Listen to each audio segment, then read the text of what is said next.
And now we turn to the former U.S. Congressman and presidential nominee, Dr. Ron Paul. He recently announced that he is launching the Ron Paul channel this summer. The network will be broadcast exclusively over the internet and focused on his message of peace and prosperity.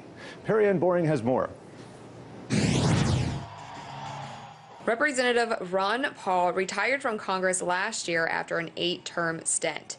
But the 78-year-old has not retired from what he calls the revolution. And he just announced he will be launching the Ron Paul channel this summer. But he's not finished. He's looking for a way to contribute, to continue to advance the ball down the field. And this is certainly a good way for him to do that. I wouldn't expect him to just retire on a rocking chair out there on a porch in Texas. Dr. Paul ran for president twice. In his last election, he felt he didn't get fair media coverage.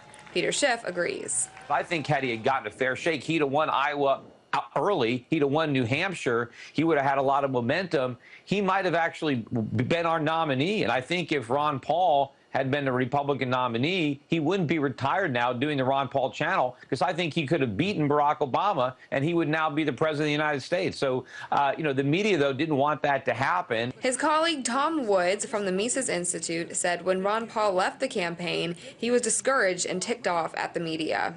When it comes to the media refusing to allow people to hear the full spectrum of opinion that exists, well, yeah, that does actually tick him off. And frankly, I find it encouraging to see him ticked off. He should be. Soon after the campaign, Ron Paul resigned from Congress and started the Ron Paul Institute for Peace and Prosperity.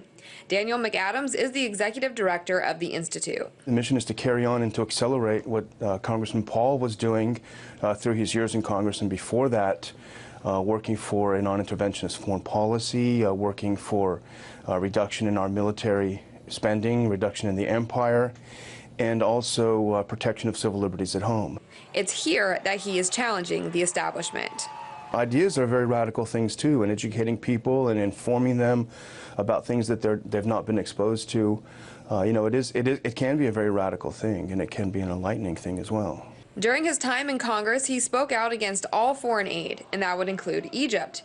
He recently wrote that, despite the Egyptian government being overthrown by a military coup, the Obama administration will not utter the word coup because acknowledging reality would mean an end to U.S. assistance to the Egyptian government and military. He also went on a rant to warn Americans of the E-Verify program that's tucked in the immigration reform bill. The National ID Mandatory E-Verify database will not only be used to prevent illegal immigrants from gaining employment, instead it will eventually be used as another tool to monitor and control the American people. Since the mainstream media has never been his ally, Ron Paul is taking matters into his own hands. Turn off your TV, turn on the truth. Perry Ann Boring, RT. The future to consume media is moving online, and Dr. Paul is headed in that direction. The Ron Paul channel could bring endless possibilities to his message of liberty.